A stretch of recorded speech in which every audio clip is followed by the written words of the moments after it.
위기라는 것이 하나님을 믿고 믿음으로 나아가는 사람들한테는 가장 큰 기회, 축복의 통로라는 것을 이 기간들을 통해 다시 한번 확인할 수 있었습니다. 위기 다음에 기회다. 제가 야구를 참 좋아하는데 수비에서 위기를 잘 막아내면 그 다음 공격에서 꼭 힘을 내가지고 점수를 내는 경우가 아주 많거든요. 이런 내용이 가득한 곳이 사실은 성경입니다. 그 중에서도 아주 극적인 역전승을 이야기하고 있는 것이 오늘 대표적인 것이 우리가 읽었던 말씀의 내용이었고, 너무 유명하고 많은 목사님들이 설교하셨던 내용이 이 내용입니다. 늘 그러하듯이 저는 그 유명한 내용을 조금 시각을 바꿔서 새롭게 오늘 말씀을 좀 나누어 보려고 합니다. 이 말씀은 언제나 엘리야가 주인공이 됐고, 그리고 하나님을 전적으로 믿고 담대하게 불신의 세력, 우상의 세력에 맞서 싸우면 하나님께서 놀라운 승리를 주신다. 이런 극적인 영화 같은 이야기로 표현이 보통 되는데, 이런 내용은 너무 잘 알고 계시는 내용이고, 오늘 주인공을 엘리야가 아니라 엘리야 주변에 있었던 알 수 없는 그 대중들, 우리와 같은 그냥 이름 없는 사람들, 그냥 세상 돌아가는 상황에 치여서 상황에 무기력하게 노출되어 있는 보통 사람들을 중심으로 오늘 말씀을 좀 나누어 보려고 합니다. 여기서 먼저 이스라엘 왕국 역사를 잠깐 살펴보도록 하겠습니다. 이스라엘 왕국 역사, 그러면 이스라엘에 사울 왕이 처음 왕으로 등장하고, 그 다음에 다윗, 솔로몬 왕이 이렇게 세워지죠. 그리고 나서 솔로몬 때 주님 오시기 930년 전에 왕국이 둘로 나누어지게 됩니다. 분열 왕국이 되어서 북이스라엘, 남유다로 나누어지죠. 이게 930년입니다. 그리고 오늘 본문 열왕기상 18장은 저 왼쪽에 있는 맨 아래에 있는 아합 왕이 다스리는 북이스라엘을 배경으로 하고 있습니다. 보면 북이스라엘의 여로보암이 21년을 살았고, 그 다음에 여기 남유다 보면 르호보암이 17년, 아비야 2년, 아사니까 여기 아사 때 여로보암이 있었어요. 여로보암 시기하고 아사 시기하고 맞아요. 그래서 아사하고 여로보암 때 전쟁을 엄청나게 심하게 합니다. 그리고 나서도 남유다는 이때부터 아사가 41년을 다스리니까 굉장히 평안한 나라가 되었는데, 북이스라엘은 저 때부터 아주 심각한 문제들이 막 벌어져요. 1년 만에 나답 암살당하고, 바사는 그래도 22년 있었죠. 그 다음에 또 암살, 자살, 그 다음에 오므리는 1년, 11년, 여기서 좀 길어지고 아합 있고, 이런 상황. 이렇게 7번이나 왕이 바뀌는 이런 일들을 보게 되는데, 북이스라엘이 매우 혼란스러운 것을 알 수 있습니다. 남쪽은 다윗, 솔로몬에 이어서 그 아들이 나라를 이어갔기 때문에 나름 왕조를 구축했는데, 북쪽은 처음부터 반란으로 시작했고 계속 왕을 암살하고 죽이고 자살하고 복잡하게 됩니다. 그런 56년 동안의 기간 후에 아합이라는 왕이 등장합니다.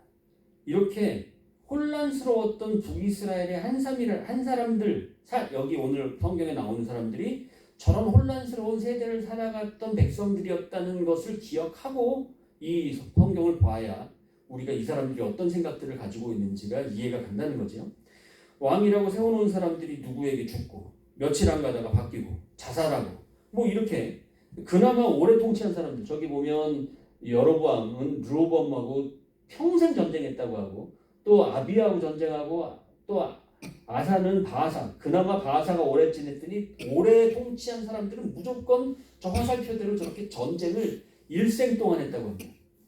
그러니까 저기 1년 뭐 7일 이런 거 빼놓고 나면 오래 있었던 통치했던 왕들은 전쟁으로 평생 산 거예요.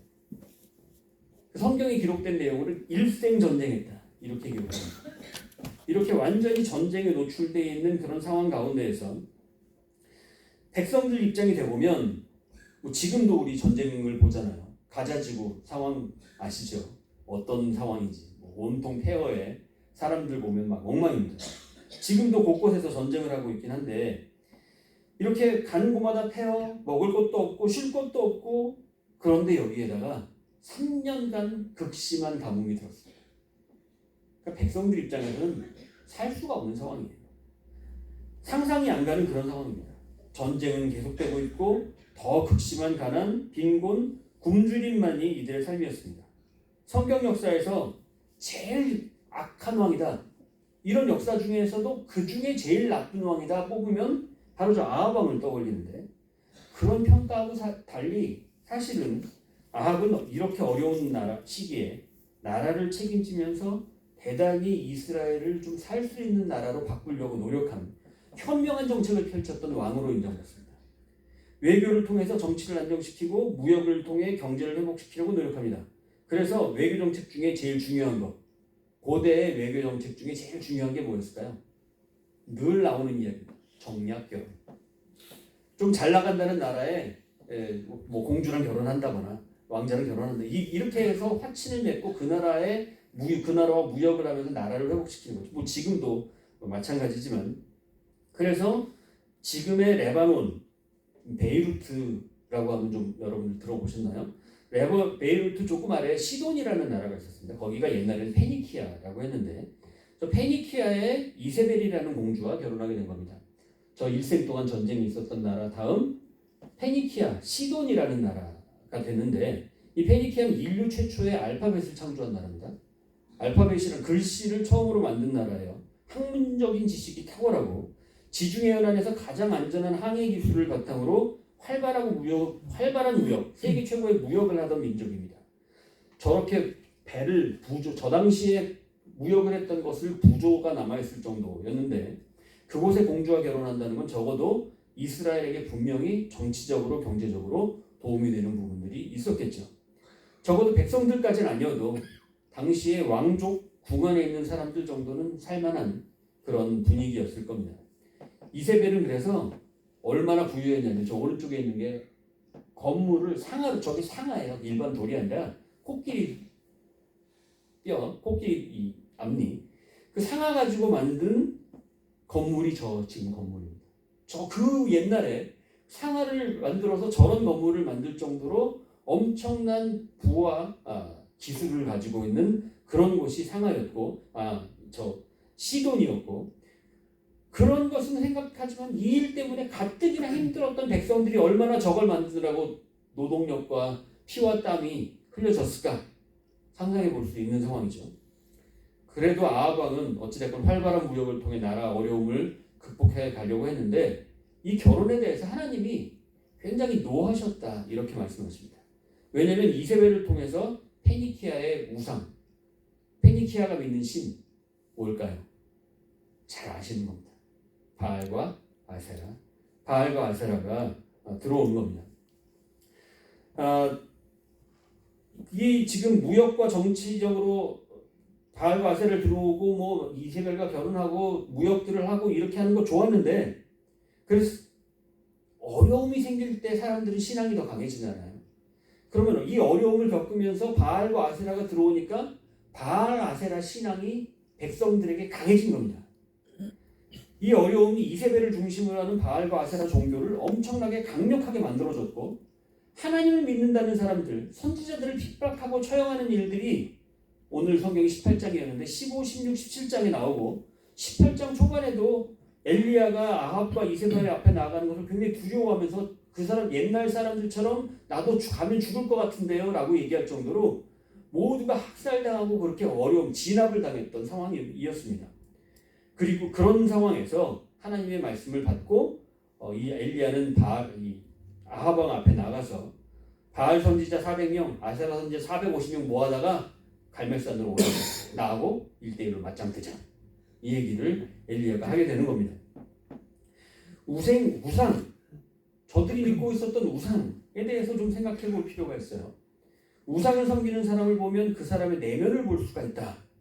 이 팀 켈러 목사님이 하신 말씀인데, 우상을 섬기는 사람을 보면 그 사람의 내면을 볼 수 있다. 요즘에 한국에서 가보면 한국 뭐 신문에도 오늘의 문제 나오죠. 그리고 뭐 장명소, 뭐 이름 지을 때마다 장명소 가서 짓죠. 믿는 사람들 다 지어요. 성준이라는 이름들은 다 김봉수가 지은 겁니다. 전부 너무 흔한 이름인데 성준이, 성욱이 이건 다 김봉수예요. 똑같은 사람이 맨날 똑같은 이름 울고 먹으면 그걸로 엄청난 돈을 벌었어요. 뭐 그런가 하면 또 그 외에 장명뿐 아니라 뭐 궁합, 뭐 사주, 이거 한국에 난리잖아요. 목사님들 그 귀한 말씀 유튜브 보면은 몇십 개, 몇백 개면 많은 거거든요. 무당들 유튜브 한번 보셨습니까? 지나가면서 조회수를 한번 보면요, 기본이 만 개는 유도 아니에요. 얼마나 인기가 좋은지 그 사람들의 마음을 볼 수가 있는 거예요. 얼마나 마음 둘 곳이 없고 힘든지. 힘들고 어려우니까 자꾸 뭔가를 의지하고 싶은데 의지할 곳이 뭔지를 찾지 못해서 자꾸 어딘가를 찾는 것, 이것이 우상을 섬기는 사람들의 마음이라는 거예요. 당시에 바알과 아세라 우상이 하나님만 믿고 사는 이스라엘에 왜 그렇게 급속도로 흡수가 됐을까요? 이스라엘 주변에 굉장히 많은 우상들이 있었습니다. 다른 나라들 신들 다 있었어요. 애굽의 아피스, 블레셋 다곤, 암몬의 몰록, 모압의 그모스, 아수르의 담무스, 바벨론의 벨, 누보, 민족들마다 이렇게 그들의 신들이 있었는데 그 신들은 왜 이스라엘에게 많은 영향을 그렇게 못 줬을까요? 그리고 우리가 아는 대로 바알과 아세라는 이스라엘이 왜 그렇게 쉽게 받아들일 수 있는 신이 됐을까요? 여기서 다시 한번 우리 전에 나누긴 했지만 짧게 그리스 로마의 신들을 잠깐 다뤄보도록 하겠습니다. 저 당시에 지금 그리스의 지도인데 우리가 볼 수 있는 것은 지금 밀레투스라고 하는 거 바로 아래가 에베소라는 지역이고, 저기에 보면 아테네 있습니다. 초록색 동그라미를 잘 보세요. 아테네, 그 위에 코란트라고 되어 있는데 고린도죠. 그리고 왼쪽에 보면 맨 아래 스파르타, 이렇게 지역들이 있습니다. 스파르타, 고린도, 아테네, 밀레투스, 요 네 지역을 본다면 아테네는 로마 중심, 아테네를 먼저 보겠습니다. 로마 중심지로 철학이 발전한 곳입니다. 그러니까 아테나라는 지혜의 신을 섬기는 것이 바로 아테네입니다. 그런가 하면 고린도는 바다 쪽이죠. 그래서 포세이돈, 바다의 신을 섬기는 겁니다. 고린도는. 그리고 스파르타는 힘을 얘기하죠. 그러니까 헤라클레스를 섬기고요. 에베소 밀레투스 지역의 에베소는 부유와 번성의 도시입니다. 가장 부유한 도시였어요. 그래서 아르테미스라고 하는 풍요의 신을 섬깁니다. 포세이돈의 모습이고요. 아테나, 헤라클레스, 아르테미스. 그런데 여기 보면 아르테미스 모습 보면 좀 흉하죠. 여기 한가득 가슴이 달렸어요. 막 이렇게 젖을 주는 저 풍요. 그리고 다리 쪽 아래쪽으로는 이렇게 짐승들이 문양이 있는데 저 신을 섬김으로 풍요한 것들을 다 누리고 번성하고 짐승들도 많이 가질 수 있고 이런 그런 풍요를 이야기하는 저 아르테미스를 믿는 신이었습니다. 저렇게 고린도에서 지혜를 찾거나 에베소에서 힘을 찾는 일이 없습니다. 자기들이 필요한 신, 자기들의 땅에서 원하는 신들을 찾아다가 그 신들이 주는 걸 찾는 것이 사람들의 마음이라는 거예요. 아까 얘기한 대로 우상을 믿는 사람들은 그 우상을 따르는 마음들을 볼 필요가 있다. 필요한 신을 찾는다는 거예요. 그러면 이스라엘 백성들은 왜 바알과 아세라를 찾았냐? 이게 바알과 아세라가 바로 풍요와 번성의 신이거든요. 이스라엘 백성들의 엄청난 고통 가운데서 바알과 아세라의 손길이 너무 절박했기 때문입니다. 여호와 하나님을 믿고 있는데 하나님 믿는다고 여호와를 믿는데 왜 나라가 이 모양이냐 이 얘기입니다. 끊이지 않는 전쟁에 아수르까지 쳐들어온다고 하고 가뭄까지 극심한데, 그런데 왕이 이세벨하고 결혼해서 저들이 믿는 바알과 아세라가 뭔가 우리나라를 좀 바꿀 것 같고 뭔가 부유해지는 것 같고 가시적인 변화를 가져오고 있는 것 같아요. 이들 삶이 뭔가 나아지는 것 같은 생각이 드는 그런 분위기가 형성이 됩니다. 바알이라고 하는 것은 태양신입니다. 그래서 태양신으로 비를 내리고 씨를 뿌리는 남성신이에요. 그리고 아세라는 바알의 부인으로 풍요의 여신입니다. 바알이 비를 내리고 씨를 뿌리는 모습이라면 아세라는 대지에서 곡식을 자라게 하고 풍요롭게 번성하게 만드는 전형적인 다산의 여자신입니다. 이들의 제사의식은 당시의 제사일들이다가 가장 클라이막스에 이 신들을 흥분시켜서 신끼리 성행위를 하도록 모든 제사를 드리는 사람들이 집단으로 그 앞에서 성행위를 했었고, 그래서 그것으로 제사의 클라이막스를 만들었었습니다. 이전의 왕들이 전쟁으로 온 백성들에게 고통을 주었다면 아합 왕은 어찌됐건 아세라와 이세벨과 결혼하면서 백성들에게 소망을 주기 시작했고, 심각한 빈곤과 고통에 처했던 백성들은 지푸라기를 잡는 심정으로 처절하게 바알과 아세라를 쫓기 시작했던 겁니다. 조선시대에는 이 사대부 한 줌을 섬기기 위해 온 백성들의 세금과 노역이 동원됐다 이렇게 말합니다. 중세 시대에는 인구가 1000명이라면 6명의 귀족을 먹여 살리기 위해 994명의 사람들이 동원되어 착취를 당했다라고 그렇게 기록하고 있습니다. 성경의 내용 속에 있는 고대 시대에는 한 명의 군주를 위해 온 나라가 동원이 되었기 때문에 군주 자체가 신이 될 수 있었습니다. 아합의 치세 기간에 이스라엘이 경험했던 것은 정치적인 혼란, 기근, 경제적인 고통, 전쟁의 위협이었고 백성들은 이 상황 자체도 너무 힘든데 설상가상으로 엘리야가 한마디 던지는 바람에 온 나라가 3년간 가뭄이 들어버렸습니다. 오늘 본문 직전에 당시 백성들의 상태를 말하는 것이 17장에 나와 있는 사르밧 과부의 이야기 잘 아시지 않습니까? 선지자가 손님으로 왔는데 먹을 것이 없어서 밀가루 한 줌과 약간의 기름 이거 전 부쳐 먹고 아들하고 죽으려고 결심했던 그 이야기. 그것은 그 집안만의 이야기가 아니라 오늘 본문에 나오는 이스라엘 백성들이 바알과 아세라를 섬길 수밖에 없었던 그들의 정말 답답했던 현실을 말하고 있는 겁니다. 그리고 나서 바로 오늘 18장이 등장하는 거예요. 그들은 바알과 아세라를 통해서 성공이나 번영을 바라는 멋있는 그런 걸 바라는 정도, 부유한 인생을 꿈꿔본 적도 없습니다. 그냥 오늘 내가 당장 주워 먹을 수 있는 풀뿌리 한 줌이 있으면 그걸로 행복하고 그걸로 연명하는 사람들이었습니다. 아합이 이세벨을 받아들이면서 그가 우상 숭배하는 것과 아합 왕이 우상 숭배하는 것과 백성들이 우상 숭배하는 것은 차원이 달랐습니다. 같은 이야기가 아닙니다. 백성들은 아합 왕이 큰 소리 치면서 모든 것을 누리면서 우상 숭배했던 그런 것과는 완전히 달리 오늘 당장 먹고 살 것이 없는데 어떡하지? 라고 하면서 그렇게 했다는 겁니다. 이런 생각을 가지고 오늘 갈멜산에 모여있는 백성들 한 사람 한 사람을 이해하시라는 말이죠. 아합은 엘리야를 향해 외칩니다. 네가 이스라엘을 괴롭히는 자냐? 엘리야는 맞받아치죠? 아니다. 당신과 당신의 이전의 왕들이 우상 숭배로 인해서 이 고통들이 주어진 것이다. 이렇게 둘이 첨예하게 대립을 합니다. 그래서 대체 무엇 때문에 이런 고통이 주어진 것인지 누구 신이 진짜 신인지 결판을 내자 한 것이 바로 오늘 갈멜산에서 바알과 아세라 850명의 선지자와 한 명의 야훼 선지자 엘리야의 대결이 벌어지는 겁니다. 바로 이때 엘리야는 모든 백성에게 이렇게 선포합니다. 21절 말씀 다 같이 읽어봅니다. 시작. 엘리야가 모든 백성에게 가까이 나아가 이르되 너희가 언제까지 둘 사이에서 머뭇머뭇 하려느냐?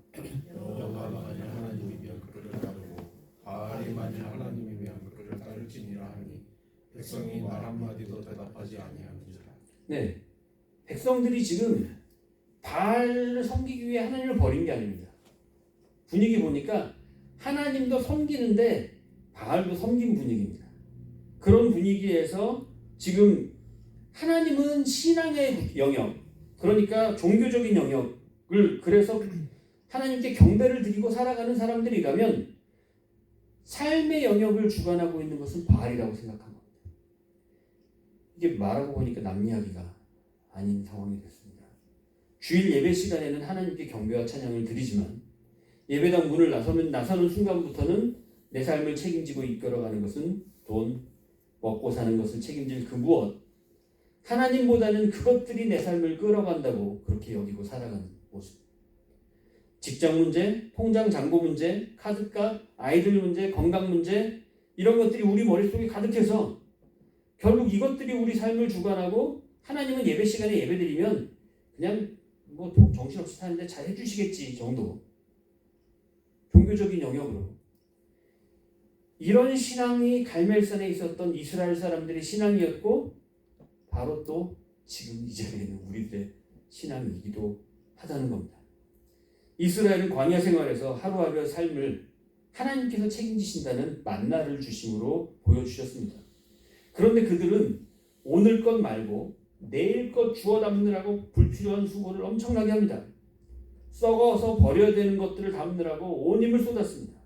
내일에 대한 불안감을 해결하고 보다 넉넉하고 여유로운 삶을 살아가 보겠다고 남들보다 더 만나를 줍고 더 열심히 노력해서 챙겨놓았지만 거기에는 벌레가 생겨버리고 썩어버렸습니다. 하나님은 왜 그렇게 하셨을까요? 내일의 만나를 움켜쥐면 줄수록 하나님께서 보실 때는 우리가 하나님을 찾는 시간, 하나님을 찾는 모습이 급격히 줄어들 수밖에 없기 때문이다 라고 생각하시기 때문입니다. 우상이 뭐냐? 바로 이렇게 하나님으로부터 멀어지는 것, 하나님을 찾을 필요가 없게 만드는 것이 우상의 본질입니다. 하나님으로부터 멀어지게 만드는 그 무엇을 우상이라 합니다. 하나님은 만나가 너에게 필요 없는 하찮은 거라고 말씀하신 적이 없습니다. 만나는 신경 쓰지도 말고 하나님만 바라봐라. 내가 다 책임지겠다. 그렇게 하나님만 바라보고 기도만 해라. 라고 그렇게 말씀하신 게 절대 아닙니다. 오히려 만나 없이 굶어 죽고 고통받는 사람들을 지켜보지 못하시고 만나를 늘 베푸셨고 때로는 매출하기까지 베푸시면서 예수님은 물고기 2마리와 떡 5개로 넘치도록 베푸셨습니다. 하나님은 내일의 만나는 또 내가 책임질 테니 만나 자체에 너희 인생의 목숨을 걸지 말아라 라는 말씀을 하시는 겁니다. 엘리야를 통해서 백성들에게 저 말씀이 선포될 때 저들은 아무 말도 할 수가 없었습니다. 너무 찔렸어요. 너무 가슴속 깊은 곳을 찔렸기 때문에 내가 바알을 섬기고 있는지 여호와 하나님을 섬기고 있는지 아무 말도 할 수가 없었습니다. 이들은 지금 당장 한 움큼의 밀가루도 없었을 상황이었습니다. 생존의 문제 앞에서 아들과 함께 마지막 남은 거 먹고 내일 죽자고 할 상황으로 내몰려 있는 사람들입니다. 우리 성도들이 이제 연말 되어서 새해 기도 제목을 작성해 달라고 제가 이제 말씀드릴 건데 작년에도 보면 성공과 번영을 위해서 크게 기도 제목을 주신 분은 없었던 것 같습니다. 사실 기도 제목 자세하게 쓰고 싶으면 이스라엘 백성처럼 삶 가운데 주어지는 그냥 그런 상황들에 몸부림치고 순간순간 다가오는 인생 앞에서 버거워하면서 하늘을 향해 부르짖는 경우들이 대부분이고 저도 사실 그런 기도를 자주 하게 되는 것이 사실 마찬가지입니다. 우리가 정말 힘든 건 뭘까요? 현재 고통, 물론 그 고통도 고통이지만 이런 고통이 찾아오는 불확실한 내일 앞에서 눈에 보이는 확실한 무언가를 찾으려고 꼬리에 꼬리를 또 물면서 정신없이 그렇게 살아갑니다. 걱정하고 또 이렇게 되면 어떻게 되지? 그 다음엔 또 뭘 어떻게 해야 되지? 그러면서 계속 더 내일의 만나를 더 챙기느라고 정신없이 살아가고 있습니다. 그럼에도 불구하고 우리는 미래에 비관적이고 막연한 생각들 때문에 비참해하고 스스로 힘들어합니다. 우리가 지금 쥐꼬리만한 월급을 받고 있어서 마치 우리 인생 자체가 쥐꼬리가 될 것 같다고 생각이 드는 이런 불확실한 생각이 우리를 제일 피곤하고 힘들게 만들고 있다는 겁니다. 하나님을 잘 믿는다고 하면서 갈멜산에서 엘리야 책망을 듣고 아무 말도 못하는 사람들을 보면서 바로 오늘 우리의 모습을 보게 됩니다. 이 대결에서 바알과 아세라 850명의 제사장들은 이제 자학을 해대면서 막 난리를 치면서 칼과 창으로 몸을 째가면서 밤낮으로 뛰지만 하늘에서 불이 떨어지질 않습니다. 이제 엘리야 차례가 됐습니다. 엘리야만 바라보는 바로 이때 30절 31절을 통해 하나님은 우리에게 말씀하십니다. 여기 이 내용을 통해 너희의 이름은 이스라엘이다 라고 그렇게 상기시켜 주는 겁니다. 지금 너희 너무 힘들게 살고 있고 너희 지금 이게 사는 건지 안 사는 건지 도대체 내일을 바라볼 수 없는 막연한 삶을 살아가고 있는데 그런데 말이지 너희가 기억해야 할 것은 너희는 예전 야곱을 통해서 세워줬던 12지파를 통해 세워진 내 백성 내가 책임지는 백성 이스라엘이다 라는 것을 저렇게 상기시켜주고 있는 겁니다. 바알과 아세라 그 믿고 있는 추종자들 그 선지자들 난리쳤던 그 사람들 앞에서 먼저 엘리야가 했던 것은 너희가 누군지 아니?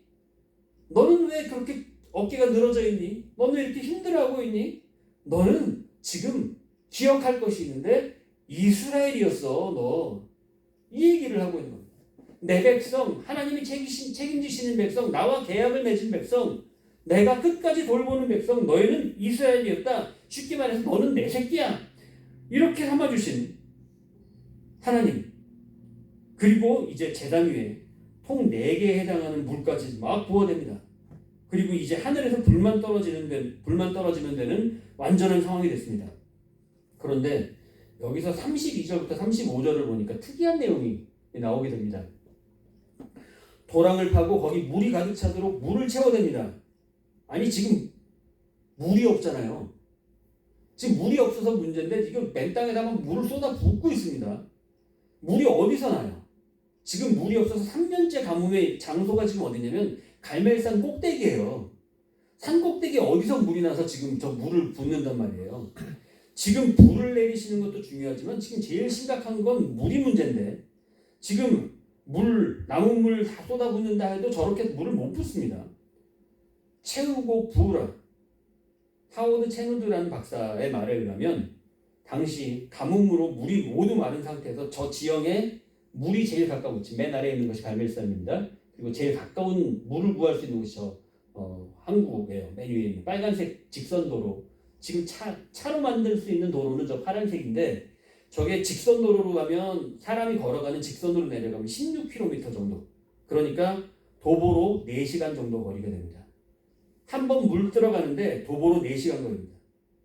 물을 떠와가지고 물을 쫙 붓습니다. 그런데 다시 그리하라. 네? 다시 한번 뭐요? 이렇게 되잖아요. 다시 그리하라. 다시 저기로 내려가야 되는 겁니다. 가서 4명을 산을 올라오는 거예요. 물을 메고 그걸 메고 다시 올라왔더니 쫙 부었어요. 또 그리하라. 3번을 한 거예요. 작은 물통이 아닙니다. 물을 가득해서 4통을 가지고 산을 올라가는데 확 붓고는 또 그렇게 해라, 또 그렇게 해라 3번 합니다. 저 같으면 안 들어갑니다. 지금 장난치나? 또 오다가 던져버렸을지도 몰라요. 아니면 엘리야 뒤통수에다 던졌을지도 몰라요. 그런데 하나님께서는 참된 신이다 라는 증거를 나타내기 위해서 벌어지는 일들이지만 꼭 이렇게 하셔야 할까?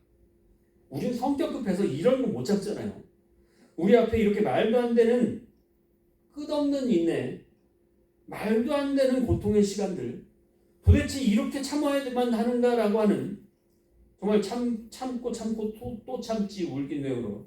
오늘 만화 노래처럼 왜 이렇게 살아가고 있는 이 일들이 왜 이렇게 계속 벌어지는 걸까요? 그냥 멋지게 기적이 벌어지고 하나님 승리라고 할 때까지 백성들은 감당해야만 할 도무지 답이 없고 힘든 시간들이 끝없이 우리 삶 가운데서 펼쳐지고 있는 겁니다. 대체 무슨 이유인지도 알 수 없는 상황에서 성경은 하나님의 능력만을 나타내려고 하는 것이 아니라 하나님의 놀라운 사역이 펼쳐지기 위해서 그 사역에 쓰임받고 있는 한 사람 한 사람의 말할 수 없는 고통의 순종의 시간들이 얼마나 중요한지 그 배려의 시선들을 성경 말씀 가운데 가득 담아놨습니다. 그저 하나님의 영광만 드러내기 위해 하나님의 기적 영화처럼 같은 내용으로 담아놓은 것이 아니라 이런 일들이 벌어지기 위해 겪어야 했던 그 힘든 상황들 하나하나 그 한 사람 한 사람의 순종의 모습을 잘 담아놓은 겁니다. 이 모든 고통의 시간들이 지나가면서 저녁 소재 시간이 돼서야 엘리야가 말합니다. 36절부터 38절에 있는 내용들입니다.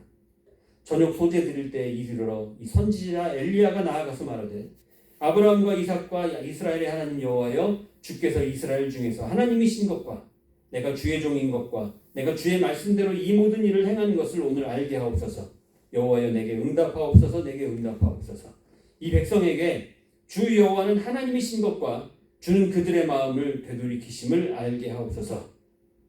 그러니까 여호와의 불이 하늘에서 내려서 번제물과 나무와 돌과 흙을 태우고 도랑의 물을 핥아버렸다. 이렇게 표현하고 있습니다. 그렇게 잔뜩 부어놓은 물까지 완전히 태워버리는 하나님의 불이 쏟아집니다. 이제야 그 견고생을 하면서 순간순간 미칠 것 같이 겨우 견뎌낸 백성들의 입에서 드디어 이 고백이 터져나옵니다. 모든 백성이 보고 엎드려 말하되 여호와 그는 하나님이시로다. 여호와 그는 하나님이시로다. 여기서 저는 좀 불만이 있었어요. 왜 불이어야 했을까? 가뭄 때문에 난리인데 이왕이면 좀 비를 확 내려주셔서 좀 그래 해주시면 좋은데 물 들어갈 필요도 없었잖아요. 가뭄도 해결되고 하나님의 살아계심도 드러내고 아니 폼나시게 그렇게 이적을 보이실 만한데 굳이 이런 과정, 혹독한 과정을 겪고 나서야 비를 왜 내려주실까? 죄가 많아서 그런 모든 것을 겪어야 했을까요? 자격이 없어서? 우리가 뭔가 문제가 많아서 참을 때까지 참은 것 같은데 왜 또 그렇게 해라? 왜 또 물을 길어와라? 또 그런 퍽퍽한 삶을 왜 또 그렇게 계속 살아야 되나? 뭔가 나아지는 거 없이 반복되는 버거운 일상들을 왜 우리에게 계속 이렇게 주실까요? 우리 일상 속에 이런 일들이 반복되고 또 고통 속에 한숨을 쉬고 있다면 오늘 나를 통해 이루어질 하나님 나라의 성취를 위해서 또 물을 기르러 산 아래로 내려가고 물을 길어 다시 올라오면서 버티고 이겨내는 것이 삶이라는 그 말씀을 우리에게 해주시고 계신 겁니다. 성경에 있는 많은 핑크빛들 이야기들, 그 중에 가장 멋진 갈멜산의 대결에서의 승리가 보통 사람들에게는 그렇게 핑크빛 승리로 보일지 모르지만 제게는 피눈물 나는 땀으로 얼룩진 진흙탕, 그런 얼룩진 색으로 보이고 그 색은 세상 무엇보다 아름다운 색으로 보이게 됩니다. 여기서 데살로니가 전서 1장 4절부터 5절을 함께 읽도록 하겠습니다. 그러므로 너희가 견디고 있는 모든 박해와 환난 중에서 너희 인내와 믿음으로 말미암아 하나님의 여러 교회에서 우리가 친히 자랑하노라. 이는 하나님의 공의로운 심판의 표요 너희로 하여금 하나님의 나라에 합당한 자로 여김을 받게 하려 함이니 그 나라를 위하여 너희가 또한 고난을 받느니라. 아멘. 이제 시 한 편으로 말씀을 마무리하려 합니다. 장석주 시인의 대추 하나입니다. 적에 저절로 붉어질 리는 없다. 저 안에 태풍 몇 개, 저 안에 천둥 몇 개, 저 안에 벼락 몇 개, 저 안에 번개 몇 개가 들어있어서 붉게 익히는 것일 게다. 저게 혼자서 둥그러질 리는 없다. 저 안에 무설이 내리는 몇 밤, 저 안에 땡볕 두어 달, 저 안에 초승달 몇 날이 들어서서 둥글게 만드는 것일 게다. 대추야, 너는 세상과 통하였구나. 저기서 말하는 세상은 하나님으로 표현될 수 있습니다. 여러분의 삶이 오늘 그냥 내버려둬도 너 힘들어 미칠 것 같은데 또 물 길어오라 하고 그래서 물을 길어야 하는 산길을 또 오르내리고 있을지라도 우리 하나님께서는 이것을 모르지 않으시며 우리를 통해 하나님의 나라를 선포하시기 위한 소중한 인내 시간들을 허락하고 계신 줄 믿으시고 그렇게 나아갈 때 우리는 무르익은 대추들로 열매 맺게 될 것입니다. 이스라엘 백성들의 고백처럼 우리 삶을 통해 드러나시는 하나님, 여호와 그는 하나님이시로다, 여호와 그는 하나님이시로다 고백하는 우리들이 될 줄 믿습니다. 2023년도 여러분들 잘 이겨내셨습니다.